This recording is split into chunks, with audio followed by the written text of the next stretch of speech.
Thank you, folks. Great to see you. I'm Tom Ivan, an alcoholic and member of the Primary Purpose Group in Southern Pines, North Carolina. Feel like a native of Salt Lake. I've been here, seemed like forever. I've been here a long time, and I think I've already talked to everybody in Salt Lake. So if it's redundant or repetitive, wasn't my fault. You showed up, and I just happened to be there.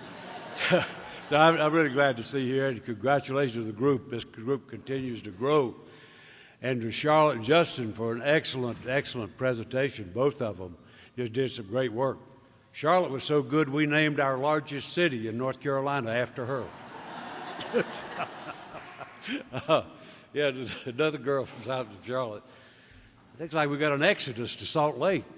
But I am pleased to be here, and I've had a good time here. It's good to see a bunch of old friends and dear friends. And it's very good to see some new friends.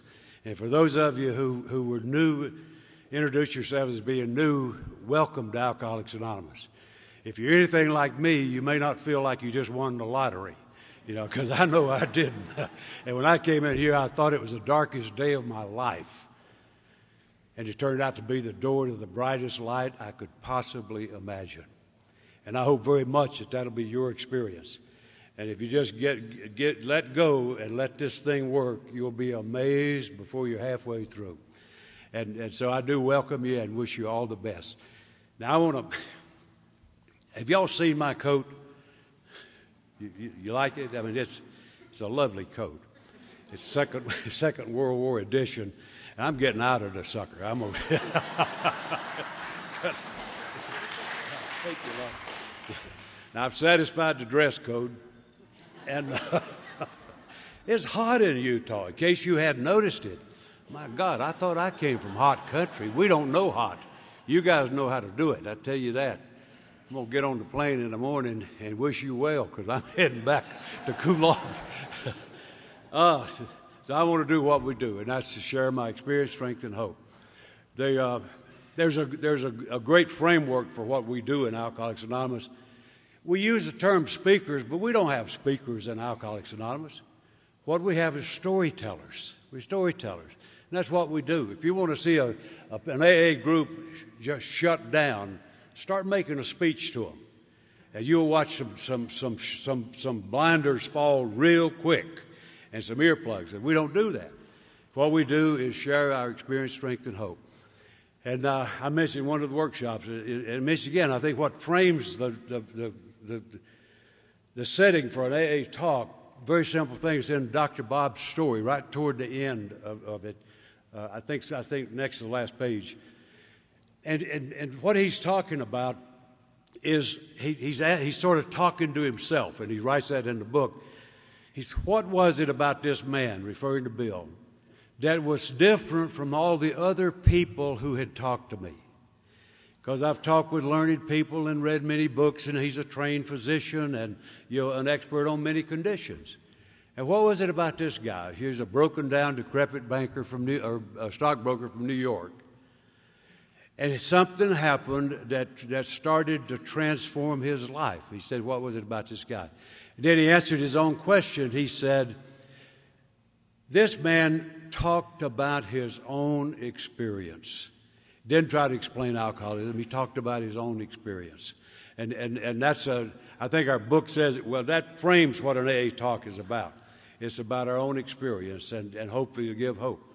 If I had any objective for this meeting other than keeping me sober, it would be to give hope and not necessarily just to new people. There are some people in fairly long-term sobriety who lose hope and get discouraged and get despondent and want to give up and don't know whether they ought to hang on or just throw it up and go take a break. And so to anybody who's sort of sagging in the harness, and to anybody who's new to this program, I hope that you'll get hope from what I'm going to say. Now, I'm just a run-of-the-mill garden variety alcoholic. I was a guy that I'm not going to go into a whole bunch of I'd love to. I mean, now I'm a guy who loves drunk-a-logs. I mean, I flat love it. Some people sort of put the bad mouth on drunk-a-logs. But if you listen to what Dr. Bob said and what he just wrote, what I'm going to say tonight, I love drunk-a-logs, particularly mine. I swear. I could listen to that sucker forever. And so I love them because that's what we connect with. We don't connect with lofty principles and theology and all that stuff. We connect with where we were broken and healed, and that can give hope to somebody like me. And so that's what I want to do. I was a guy that, I don't know, I was conditioned by the stuff that everybody's conditioned by. I'm somebody who believes that you learn what you live. And so I grew up in an environment in which there were a lot of troubling factors. I won't enumerate them. I'd be glad to privately. I'd be glad to publicly. But I want to talk about some more stuff too. And so I was a guy who experienced the slings and arrows of life like everybody does. And like everybody, I had to deal with the things that came my way. Some of them painful, some embarrassing, some hurtful, some good. And I was shaped by those things. And it's an interesting thing about how people deal with their experience. Some people have experiences and as a result become stronger than they would have otherwise been. You watch people who are handicapped, and oftentimes they perform better after the handicap than they did before because the body will rally, the spirit will rally, and it just happens. It's phenomenal to see. And those are people who respond in a healthy way to the things that happen. And there are others, of whom I was one, that react to the things that happen. And rather than responding and growing and developing new ways of coping with stuff, when I reacted, what I would do would be to get angry about it and then internalize the feelings. And as a result of just a number of things that happened, I grew up with a number of characteristics that we call defects of character. And they were things that had to do with how I reacted to my life, and they developed the stuff that we call defects of character.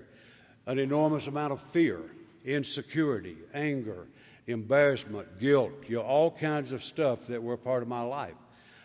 Became an inveterate liar. And it was just the stuff that we call defects of character. And so I grew up with that kind of stuff, and it conditioned how I functioned in school, of how I could relate to other people. I was somebody who had extreme difficulty forming relationships with people. I know that's never been the case with anybody else in this room, but I had great difficulty having relationships with people, no matter who, particularly women. I grew up in essentially a matriarchal society. My dad deserted family when I was 4. Oh, I thought you were attacking. You got to be ready in Utah, man. You never know. I'm talking about a relationship with women. Here she comes.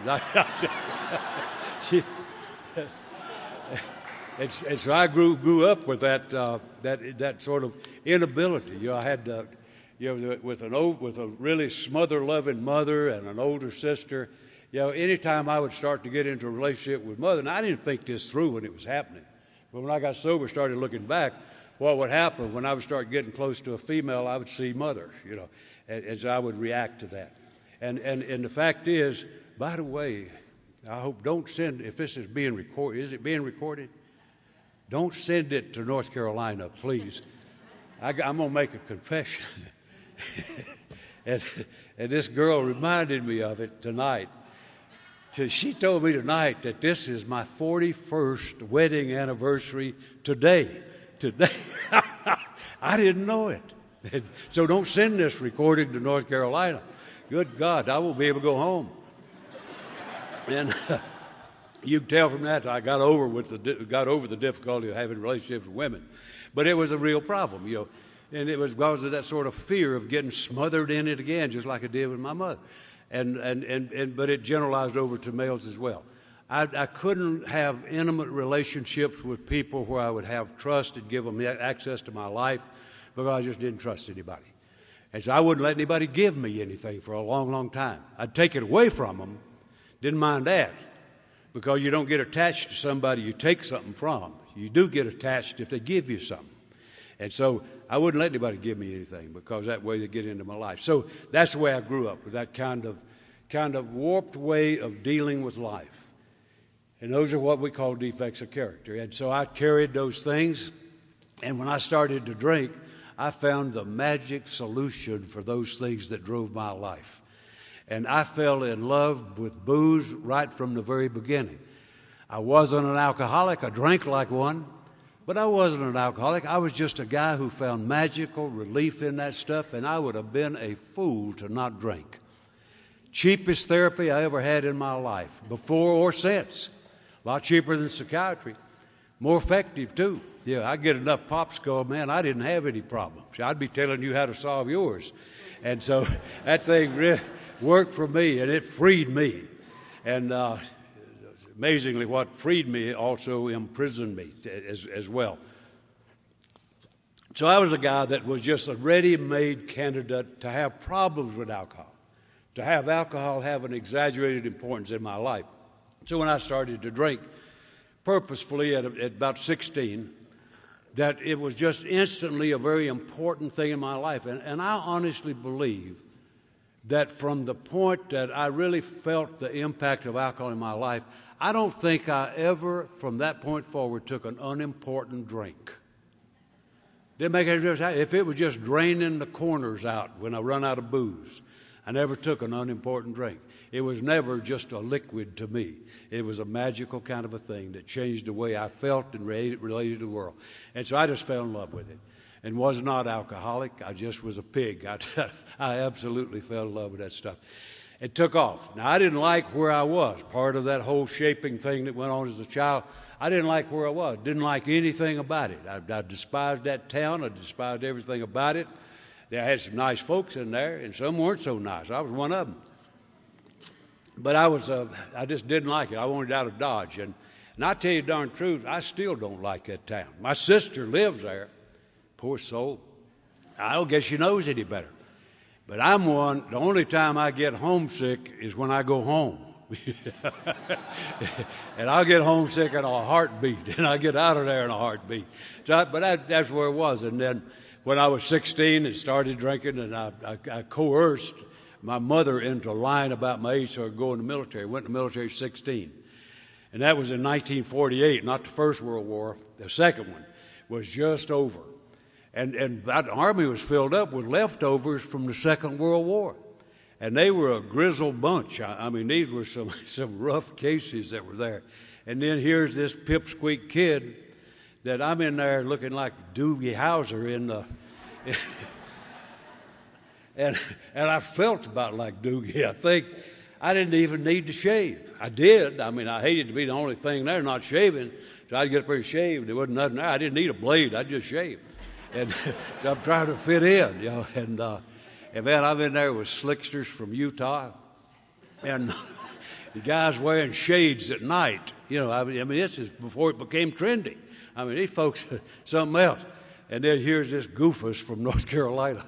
And I didn't adapt well. I loved the military for about 30 minutes. And then I met the first guy in charge. Never seen the fella before in my life. He started talking to me like a dog. Well, I mean, you don't do that where I came from. You might stick somebody on Saturday night, but you don't just put them down right out in the public. And so I didn't like it. You know, I didn't like it one bit. I fell out of love with the Army before I even got in it real good, and I started quitting on a regular basis. I found out you don't quit the Army. It ain't like working at a service station. So every time I'd quit, they'd come get me and put me in jail. And so I finally quit quitting, and they had started out to groom me to be an officer. They changed their minds very quickly when they saw me in action. And I spent my military career up in Alaska and the Aleutian Islands. I got to go back to Alaska in September, not to the Aleutians. I'm not going back there. I don't care what they got going. But that's where I spent my military career. Now, I was a guy, as I indicated, I was a guy for whom alcohol had a tremendous importance. I wasn't yet alcoholic. I was just a guy who totally appreciated and enjoyed what alcohol did for me. And when I wound up on the Aleutian Islands, here I am, just a pink-cheeked little kid, just 16 years old, and I'm stuck on a rock in the Bering Sea. And I never could figure out why I was there. I mean, what's to do on a dumb rock in the Bering Sea? Got a gun. I'm supposed to shoot something. I guess. Never did know what. I didn't see anything to shoot but a walrus or something like that. I don't want to shoot a walrus. And I guess if somebody's trying to break in the rock, well, it's just stupid, you know. And I thought, I'm standing up there freezing to death. Didn't even have the decency to snow down. It snowed sideways. I mean, you'd be standing there and the snow just blow you off the rock. And I'm thinking, what am I doing here? You know, and I solved that problem. I got drunker than a billy goat every chance I got and did my best to stay that way. And we had a lot of health freaks who would get out and run up and down the rock like a bunch of zebras or something. And they were health people. I knew there was something wrong with them up there doing that. And we shipped a whole boatload of them home who were those health freaks who were getting out there and living pure and all that. They went nutty as a fruitcake. And we loaded them up and shipped them off. The drunks were laying up there fat and happy. You know, most of the time I didn't know if I was in the Aleutians or in Hawaii. I knew I wasn't where our body was lying. And so that's what it was. I was just a guy. I don't think being in the Aleutians caused my alcoholism at all. I think my alcoholism was already formed. I started treating it with alcohol when I was 16 years old. It gave me ease and comfort, and it helped me through the night, you know, from 16.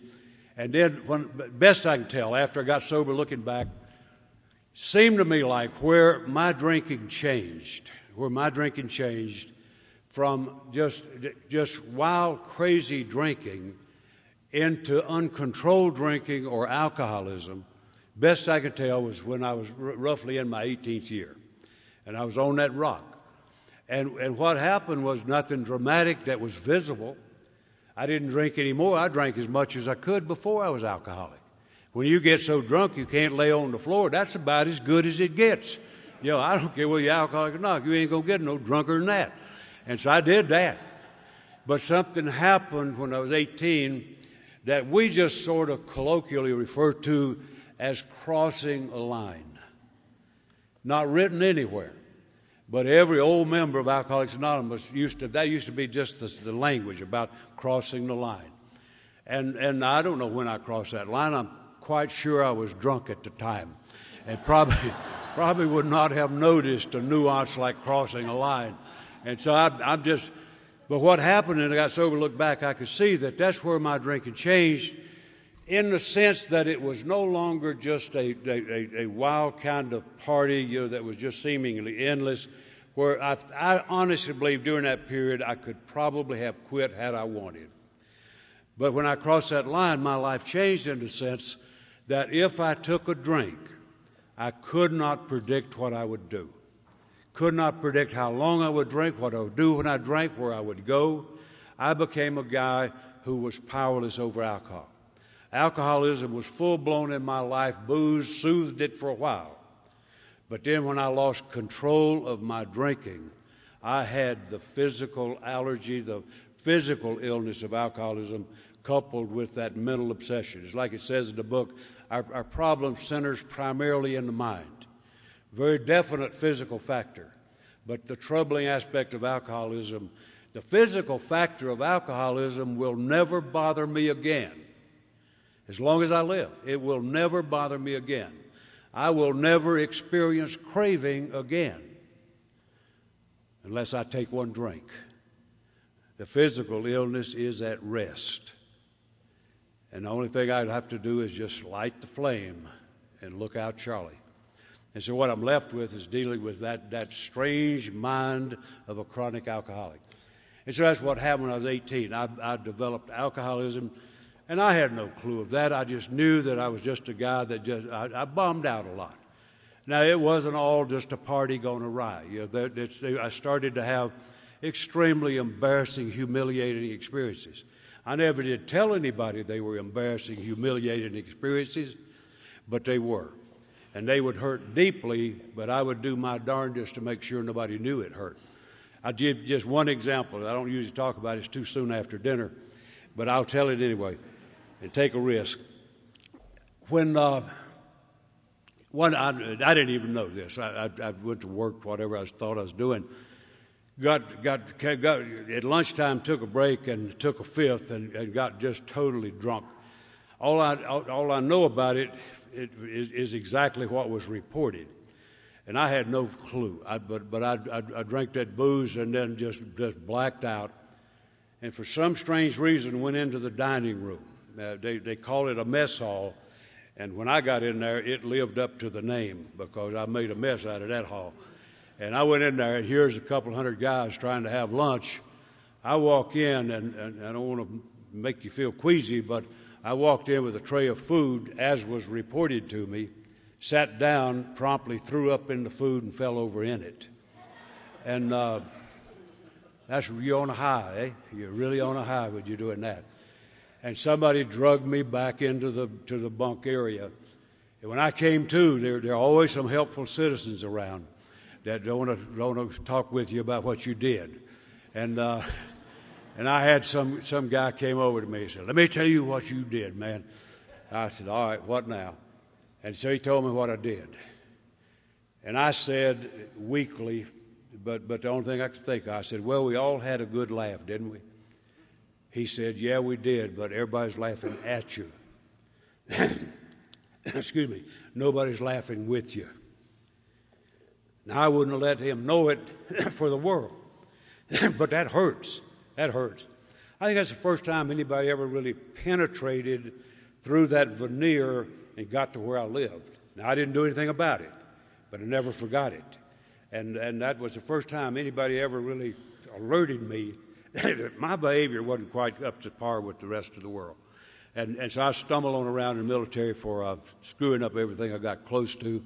They finally got tired of it. They shipped me back to the States, and I was reviewed by a team of officers in December of '51, and they were reviewing me about my future. Now, back then, they didn't have programs in the military to reclaim lost soldiers and treatment, stuff like that. That didn't exist. And so back then, the only thing they'd do was, if they couldn't intimidate you into quitting, they'd just throw you out. And that's what happened. Those guys talked to me. I'm 20 years old. And they talked to me about my drinking and my performance, which I didn't particularly want to hear about. And then the guy said to me, we're going to discharge you. And he had me a piece of paper, and the paper said, "Undesirable discharge, dash unfit for military service." 20-year-old young guy, dash alcoholism. I lost the paper in some drunken mess, but I'll guarantee you I never forgot the message. And so I was discharged on the 28th of December of '51. Knew I'd walk out and have a life, and I did, but it wasn't the life I had in mind, and all I did is continue on. I didn't know that from then on my future was predictable, but to anybody but me. I was a guy who had tremendous opportunities. When I had a remarkable ability to snap back. I was somebody who always made a good impression on people. I mean, I could be sober 2 days, and I'd look like a real star, you know. And so I've got more opportunities than a human ought to have. Screwed up every one of them. I had a remarkable tendency to take a drink at exactly the wrong time. And every time I took a drink at the wrong time, no matter what it was gone. And so that was the story of my life. And it was essentially a story of just failures and new starts, and failures and new starts. And what I failed to reckon with or think much about was that every time I failed and started over, I started a little lower than I was, and a little lower than I was. And then I gradually worked my way to a place in society that I didn't even know about. I mean, I grew up in a rough little old neighborhood, but I didn't know there were places in this world that were just absolutely pits of despair. I mean, I lived up in the state of Michigan in a city called Flint. And you've probably heard of Flint, Michigan. Roger Moore wrote a very timely and accurate book about Flint, Michigan. And it's been voted twice the worst city in the United States in which to live. That's where I lived. I lived in the worst section of the worst city in the United States of America. And by the time I got there, it felt normal. It was absolutely foreign to anything I had ever experienced in my growing up, and it felt normal.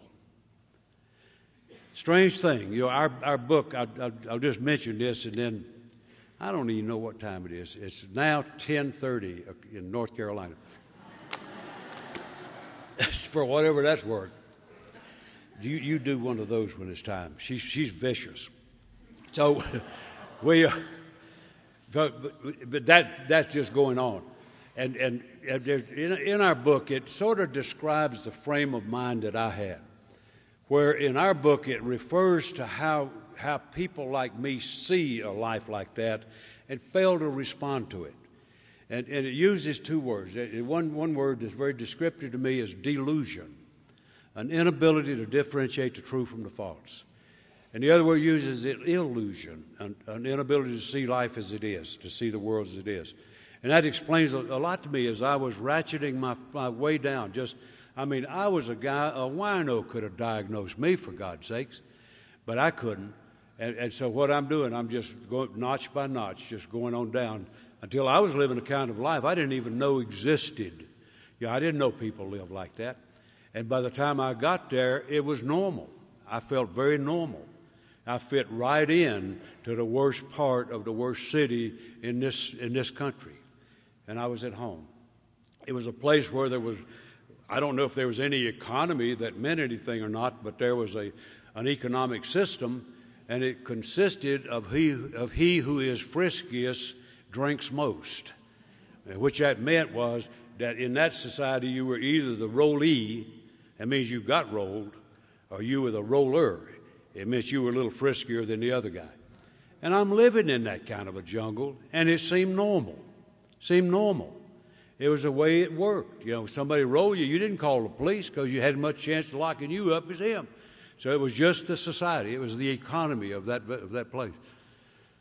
Sold my blood, $5 a throw. And I would have literally have let them pump me dry if they hadn't had controls and kept up with who they were draining. Yeah, but otherwise I would have had no restraint or any kind of rational handling of that. And that's who I was. That was rough enough. That was rough enough, just the physical journey of alcoholism. But the part of it, like some of you heard me this weekend say that my favorite definition is the one that was read here tonight. In that third chapter, about halfway down the page, there's one line that really says something very important to me. We alcoholics are men and women who have lost the ability to control their drinking. I love that definition because it has nothing to do with how much I drank, how long I drank, what I did when I drank, how many times I've been married, how many times I've been in jail. Has absolutely nothing to do with it. Those things are just drunken circumstances. That's what drunks do, is goofy stuff. Not about alcoholism. I know genuine, self-respecting alcoholics who've never been in jail. There's probably some in here that are guilty of never having gone to jail. I always kind of feel, where were they? How could you be really drunk and not get caught sometime, And we did a survey in Charlotte, in a town that's named after you guys. Did a survey in Charlotte in 1960. And in 1960, we had real alcoholics, man. We didn't have wimps. We had real alcoholics, hairy-legged alcoholics. We did a little nose count, and one of the questions on that was, have you ever been in jail as much as one time?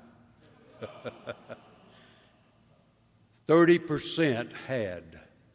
70% had never been in jail for 1 minute. Many of them, just absolutely blew my mind, had the same job all during their alcoholism. My God. I don't even know how many jobs I had. I'd forget where I worked sometime. I never did. I had a boss one time tell me I was the best employee he ever had 3 days a week. The rest of the time I have history. I see somebody that's worked on some job 40 years that's an alcoholic. I think, good God, you had lousy supervision. That's, but anyway, that's why I love that definition. We're men and women who have lost the ability to control our drinking. And it has nothing to do with Wild West stories and circumstances and how far you can throw up straight up in the air. Has nothing to do with that. It's literally, for me, it's about dying on the inside. not the trouble you get into on the outside. It's about dying on the inside. And I can remember in the madness of that, sometime when I'd be trying to brush my teeth and look at myself at the mirror and just want to gag at what I'm seeing. Or look in there and the best thing I can think of is, good God, man, why don't you just end it? And I'm talking about a guy in his late teens and early 20s. You're really on a roll when that's the best you can come up with. That's alcoholism. It's the private illness of what happens on the inside. You know, an awful lot of people tell me they've never been in prison. I tell you this, I have never been in a tighter prison than the prison of alcoholism. Owned me. And so that's what was happening. I was just crashing through life. I knew a guy like me was going to come to no good end. I knew there was no question about it. And I sort of morbidly predicted I probably would make it 29 years and no more. I don't know why I picked that, but I did, but obviously didn't happen. But I think it would have probably been pretty accurate if I hadn't been brought to stop. And I know there are many, I do have a lot of friends, and many people know. My story is your story. Yours might not have happened, but it's the same story. I don't know of an alcoholic who, particularly those who have had blackouts, who haven't lived in terror of what they might do while they're drunk and blacked out. Thank God the things we fear most never happen to most alcoholics, but sometimes they do. And I was one of those. I came to a jail one morning, assumed I was in there for the same as always, either drunk, hustling, scuffling on the street or whatever. Thought it would be the same old, same old. And after I was awake for just a little while, the jailer came by, and I knew him. We were well acquainted. And when he came by, I said, hey, guy, when can I get out? And he said, I hope never. He walked off. I had no clue what he was talking about, but I knew he wasn't kidding. He was serious as a heart attack. And he walked on, and I went back in the drunk tank, and some guy in there told me that the night before there'd been a guy driving drunk down the main street of the city and had struck and killed 2 people, and that I had been arrested for the crime. And I tell you, that was information. I understood the words, but I couldn't handle the message. And I just refused to believe I could have done something like that. And I just refused to accept the information for a while and then gradually accepted truth. I'd done more damage than any drunk ever ought to be allowed to do. But that happens daily in this country, and I know that. And so I'm looking at that. I was, even though I was a character, I was not a subhuman. I was not somebody who was insensitive to human life.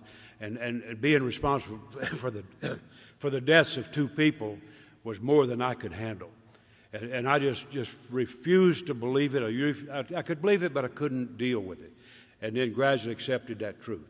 And my response was, I just wanted to disappear. I had absolutely no, first time I'd ever been in jail, didn't try to get out. I didn't want out. I was afraid to get out. I was ashamed to get out. I was ashamed to be breathing, for God's sakes. Never mind being on the street and meeting people. I had no desire whatsoever. And I'll never know why, nor will I ever try to find out, but there was some policeman. I was really in bad shape.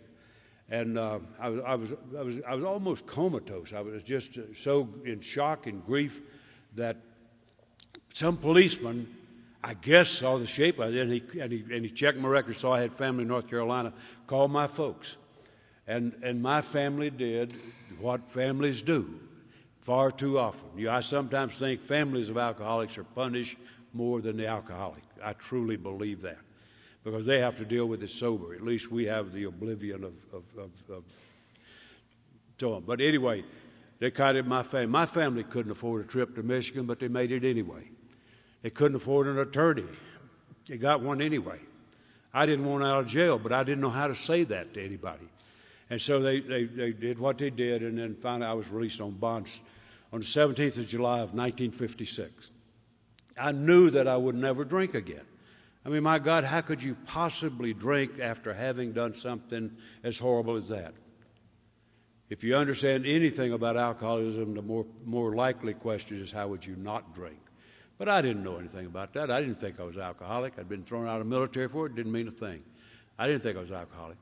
I just thought that anybody with that kind of weight on them, how could you possibly pick up a drink? Walked the streets all day. The first day I was out on the 17th, walked all night until about noon the next day. And then I started to drink, of course. and from the 18th of July till the 19th of November, I drank literally like nobody I've ever seen. And that's not some idle Wild West, calculation. I've worked literally with thousands of alcoholics, not a few. I have worked with thousands of alcoholics. I've never worked with one like me. I held an alcoholic in my arms one night on a 12-step call while he died. And even as he died, he was not an alcoholic like me, because he was still fighting. He was still protesting as he died. And I just gave in to it. I mean, I didn't make a rational decision. I just gave in to it. And I don't have any question whatsoever that I was trying to drink myself to death. I think the only reason I didn't overtly commit suicide is I didn't want to leave another burden on a family who'd already been a burden too long. And that's the only reason I didn't do it. And then so I just stayed everything I could possibly do to stay drunk till the 19th of November. Then that morning I was going to be tried, and I took what I hope and pray was my last drink. I had a bottle of gin, and just a piece of a bottle of gin, and I finished it off and went to court. Knew I wouldn't be back. I knew it was a one-way trip. I had no defense.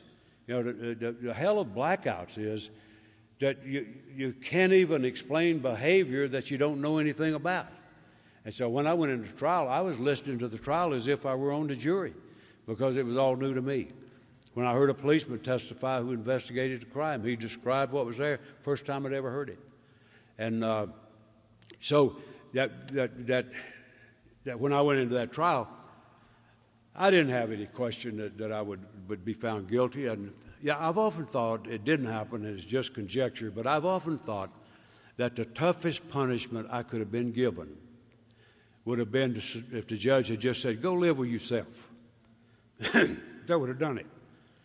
But that's not what happened, and I was found guilty, sentenced that day to a sentence of 5 to 15 years in the Michigan State Penitentiary. And I'd never been around that. I'd been in jails God knows how many times, but it was always lightweight stuff, just kind of social nuisance stuff. And I never had been in a prison or anything like that. I never even seen one to know what I was looking at. But I knew what it was like. I knew that it was full of guys like I'd been doing on the street with. I knew who was in there, and those were not model citizens, so I knew it had to be some kind of a joint. And so when I walked in, I know when that judge passed that sentence, I had an instinctive reaction of fear, just a normal human reaction. But simultaneously, the most real sense of relief I'd ever known, because I knew it was over. It was over. There wouldn't be any more. I'm not talking about happy ending, or I'll get some help. That was not even a thought in my mind. I thought, it's done. It's done. And I was kind of like a guy who's experienced near-death experiences. They invariably will talk about the feeling of peace, or sometimes even euphoria that comes when they think they have died. And that's sort of what I was. I felt a sense that it's over. It's over. It's done. And next day I was taken into that place. I was led into the prison through a gate, chained with 5 other guys, and walked in. I knew when I walked in there that I wouldn't come out alive, that I knew if I came out it would be toes up.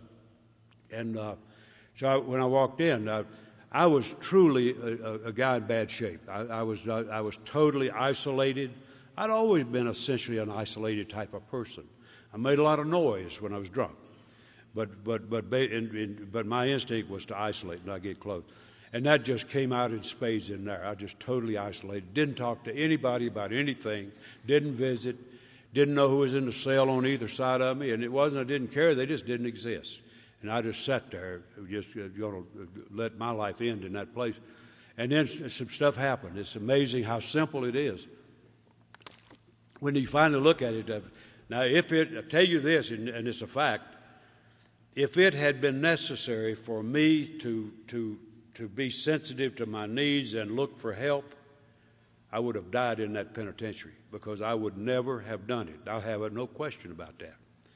And back then, this was way back when there was no such as treatment or intervention or detoxes or anything like that.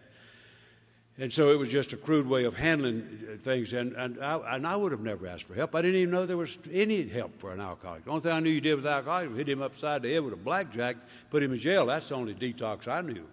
And so I knew nothing about that stuff. Checked in, a guy was doing an intake deal on me where they go over your social history and your habits and all that stuff. Guy went through my record. It's a big, thick one, and it's all about drunk and something. And so he went through all that. He got through. He said, man, you've had a lot of trouble with booze. And I said, yeah. I mean, my God, that's obvious. And he said, words I'd never heard. He said, we have an AA group here at the institution. I think you ought to go. Now, this was far from the mandating stuff we do today. Far from that. This was just a guy giving some friendly suggestion. He couldn't have cared less. He'd have made the same amount the next day as he did that day, well, no matter what I did. And that's just coercive kind of stuff was not on the board yet. And so he just made that statement. And I had no clue what he's talking about. I'd never heard of AA. Never heard of it. I had no clue what he's talking about. Didn't ask any questions. I was not in a communicating condition at that time. I didn't ask him what it was. And it meant nothing to me. He might as well said you need to join the Salt Lake Symphony or something. That would have meant as much to me as that. And so I left, went back to my cell. A few days later, I got a little note on a little strip of paper, said you can go to your first AA meeting February 2nd of 57. And I didn't want to go to I didn't want to go anywhere. I didn't care whether it AA or ZZ. It wouldn't have mattered to me what it was. I didn't want to go anywhere. Isolated people, last thing they want to do is go yuck it up with somebody. That's the last thing. And so, but I was blessed. I was truly blessed with what I think is the most beautiful word you hear in relation to recovery, and that's surrender. Surrender. Thank God I was totally beat. Totally beat. Had no fight left. I mean, none. And when I got that note, I didn't thoughtfully consider that and make a decision to go.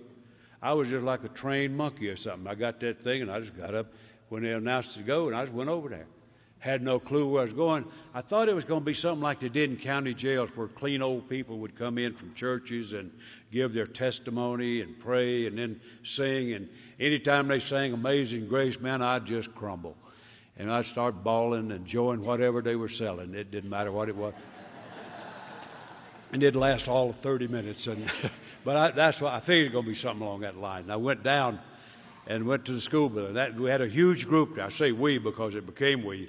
But we had a huge group there. We had 6,338 or some guys locked up behind one wall. And I'm just one more lost fish in a great big pond. And when I walked in, naturally, there was a huge crowd. That group had 300 people in it, 300 members. And I walked up, and I had an officer on the door, and he read my name on the shirt, Ivan Stroud. I said, yes, sir. And he said, sit down. And I sat down in the middle of my first AA meeting. Had no clue. Some of you are sitting in close to the first meeting. But I tell you what, you can't possibly feel any more out of place than I did if you don't feel like you're home yet. You cannot feel any more out of place. I walked in there. Now, I was a guy who was totally shut down on anything that even rhymed with religion. I mean, I wasn't mad at God. He just there wasn't nobody there. You know, I just had no belief whatsoever in anything spiritual at all.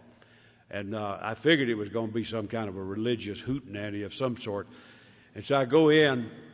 First thing they did was pray. We did the prayer here tonight, that serenity prayer.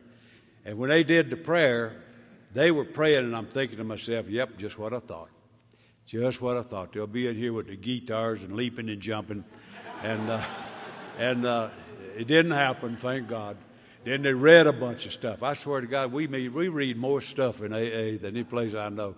But they read a bunch of stuff. Sounded like scripture to me. I didn't know what all that stuff was. And poetry or something.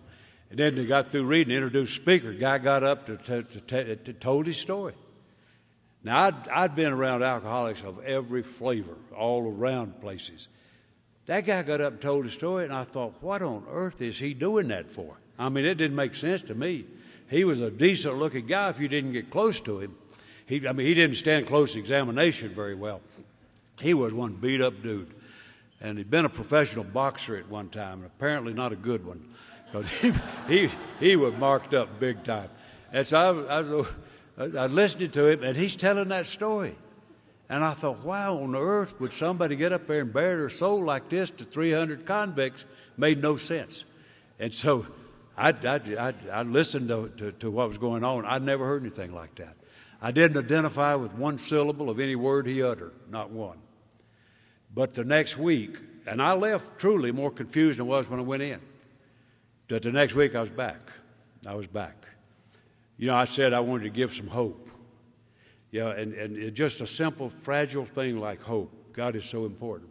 And I'll tell you what I got from my first meeting and what brought me back. It wasn't hope particularly, but that guy who spoke that day was without question the most enthusiastic man I had ever seen in my life.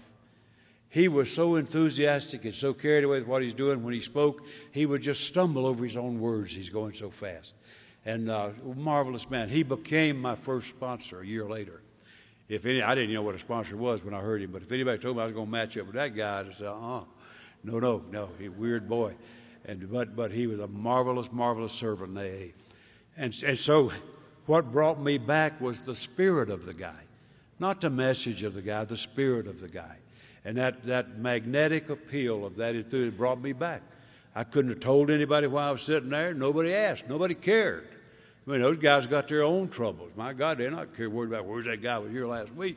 Nobody would have missed me. I wouldn't have missed it. Nobody would look for me. But I was drawn back, thank God. And then I started my journey in Alcoholics Anonymous. Now, I didn't join right away.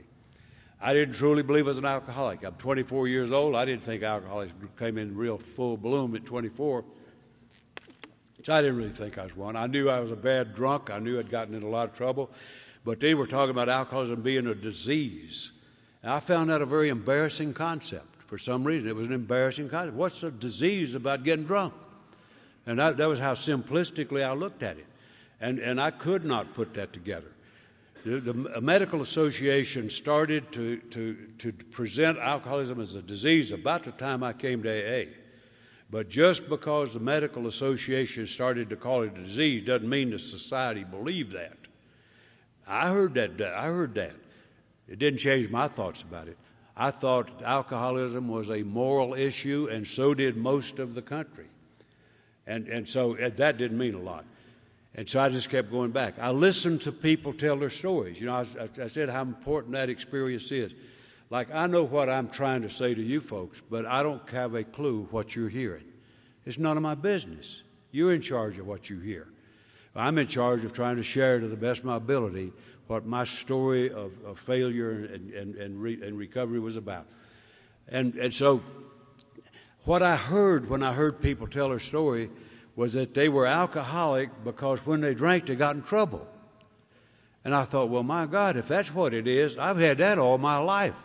Man, I've been in trouble all my life, and I've never been in jail sober in my life, or arrested, or wrestled to the ground. Yeah, every time I've ever been in trouble, I was drunk. I said, well, now that's not a profound understanding of alcoholism, is it? But I'll tell you what the value was. It was enough to keep me in the chair. It was enough to keep me there. So I'm very thankful for that. I stayed in there 3.5 years, never missed a single meeting, whether it was once a day or every day. But we did. We met regularly one time a week. We took over the entire school building. We'd do an open speaker meeting one week, and next week we'd break into step groups and use every classroom in the school. It was an excellent group of Alcoholics Anonymous, thank God. If it hadn't been, I guarantee you I wouldn't be here tonight. But it was a fine group, did a good job of taking newcomers and helping them figure out what this program's about. We didn't take people through the book and through the steps back then, but what we basically did just put a hands-on kind of a thing of here's what it is, here's how it is. I fumbled my way through the steps. Nobody ever took me through them. I never went to a big book workshop for the first 20 years I was sober. Simple reason, there weren't any. We didn't do a lot of that kind of stuff. We was basically action-oriented. And so I just fumbled my way through the steps. But I'll tell you this. It's not just my belief, it's my knowledge, is that if you work these steps to the best of your ability, as honestly as you know how, when you get through, you'll be a different dude. You'll be a different dude. And it doesn't matter what your thinking is when you start, because if you take those actions, when you get through, your thinking will be right. And that's exactly what happened to me. That's why I say that authoritatively, because it's exactly what happened. I fumbled my way through, and I had an absolutely transforming experience in recovery in a maximum custody zoo. I became a free man. Not physically, of course, but I became a free man in the ways that matter. in the matter of the Spirit. I was a free spirit. I was somebody who was alive and functioning for the first time in my life in a very real and connected way with the world around me. And so it was a truly transforming thing. My very strong reality came. I'm not going to visit much of the steps, even though they're the heart and soul they are the program. They're not the heart and soul. They are the program. But I'm going to just speed read through. The profound thing for me came in the fourth step. When I made that searching and fearless moral inventory, nobody ever coached me on how to do it, but I was always been a reader. I read the book very quickly when I got in. And one day a guy spoke at our meeting, and he spoke for the entire meeting about the fourth step, about inventory. And he got through talking about it, and I thought, well, geez, I think I'll try that. Went back to my cell, got out that old trusty long yellow legal pad and a number 2 pencil, sat down, and I didn't mean to write my inventory, as it's laid out in the book. I meant to write a pitiful story about how such a nice fella as me got in such a mess. That's what I meant to do, was explain to the world that I'm not really that kind of guy, you know. I'm really a good fellow underneath. I think that's what I was going to do. I started to write, and the founders who wrote the book were wise when they said, write the inventory. I started to write that fantasy. Now, you believe this, because it's an absolute fact. I wrote 2 lines of what I had in mind. And then all at once, with no thought, no preparation, no chart to go by, no instruction to go by, all at once it was as if I hit a wall. Nothing dramatic happened, but all at once I just stopped writing what I was writing, and in one swoop opened up and just started to pour out my heart. I did my inventory. A learned person, a shrink, would say that what I did was a cathartic experience. I don't care what it was. It was the most important experience I ever had in my life. Because when I got through with that inventory, it might have been ugly to the world, but it was the place where I knew without any question that I was alcoholic. Without any question. The hook was sunk in me deeply, because I knew I was alcoholic. I was not the young guy with a big problem. I was not the tragic case. I was not the fellow with a lot of potential. I knew I was alcoholic, that I'm somebody who simply can't drink. That happened that day when I did that inventory, and 52 years later, I have never doubted it for 1 second. What it gave me was a very realistic foundation in AA. And it gave me a steady course. It gave me a long view of sobriety, so that I'm not just going to fall into any crisis that comes along. Instead, I'm looking the long view. I want to stay sober the rest of my life, and I know I can. If I can do it one day at a time, if I do the things that are laid out freely for me to do. And so that was a transforming place for me. I became a real member of Alcoholics Anonymous then, in every sense of the word, and I've never wavered on that. And the fifth, I did the fifth. Some people say you got to have special surroundings. That's not necessarily so. I did my 5th step with a fellow inmate sitting on what looked like a park bench in a maximum custody penitentiary.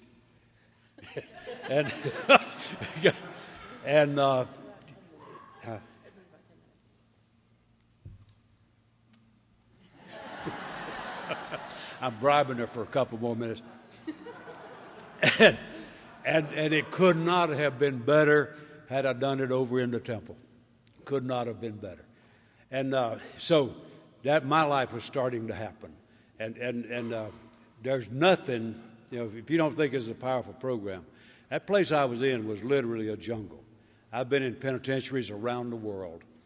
I would rate that the 3rd worst penitentiary I have ever seen. Place where man's inhumanity to man was routine behavior, where kindness was weakness, sincerity was stupidity. And I found freedom there, found freedom. I found useful purpose, found dignity, found integrity, all of the stuff that came.